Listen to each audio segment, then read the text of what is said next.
Okay, for my topic, I'm doing everyday symmetry.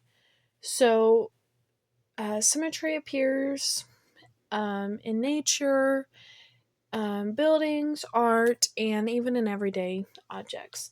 So, what is symmetry?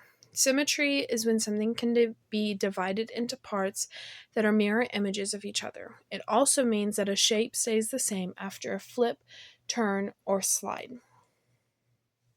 So, there are four main types of symmetry.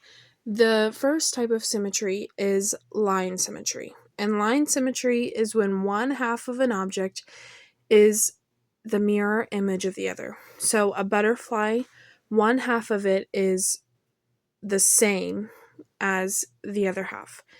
Um, and then a heart, the same thing. One half is the mirror image of the other half. The next type is point symmetry. So an object remains unchanged when rotated 180 degrees around a central point. So if you rotate a card in a deck of cards, it stays the same, rotated 180 degrees. That also can be like road signs. Some road signs have that. Yeah. Then there is rotational symmetry, which is where an object remains unchanged when rotated less than 360 degrees and turned around a center point. So a ceiling fan, if you rotate that ceiling fan 90 degrees, it stays the same. The starfish, if you rotate it 72 degrees, it stays the same. And how I'm figuring that out is the blades, there's 4 blades, and I'm dividing that by 360. So you get 90. So you would rotate it 90 degrees, and it would stay the same. The starfish would be the same thing. There's 5 points, and you divide 5 by 360, and you would get 72. So that's how much you would rotate it, and it would stay the same. No matter how many times you rotated it, the stuff would stay the same. Then the last type is translational symmetry, and that's where a pattern repeats over and over without changing its appearance.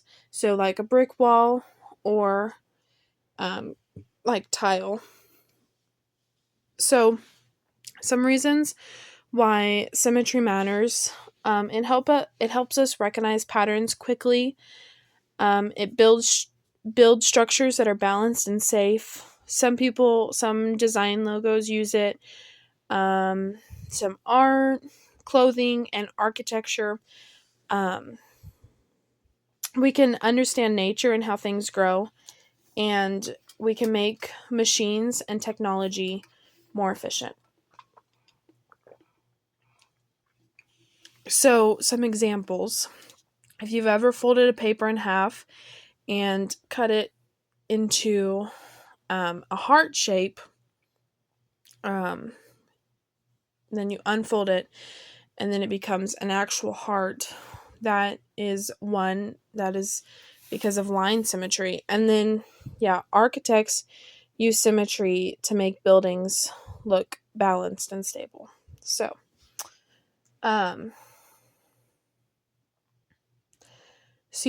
we see it in nature with the butterfly or the starfish. There's also snowflakes. Some flowers you see it in nature. We see objects like the fan blade. We see it in art and design with the playing cards. We see it in patterns like the bricks and the tiles. And we see it in shapes with the heart. So symmetry is everywhere in daily life. And so seeing that, we can recognize the beauty and structure in the world around us. So then here's the homework. Okay. So the first question is just asking, looking at each object to mark what it'll be. So like if it's line symmetry, rotational symmetry, translational symmetry, or point symmetry. And then number 2, just one of those shapes. If you draw it and then marking at least one line of symmetry. Some of them have more than one. And then the last question is to find 3 examples of symmetry in your home or at school or around you, just anywhere.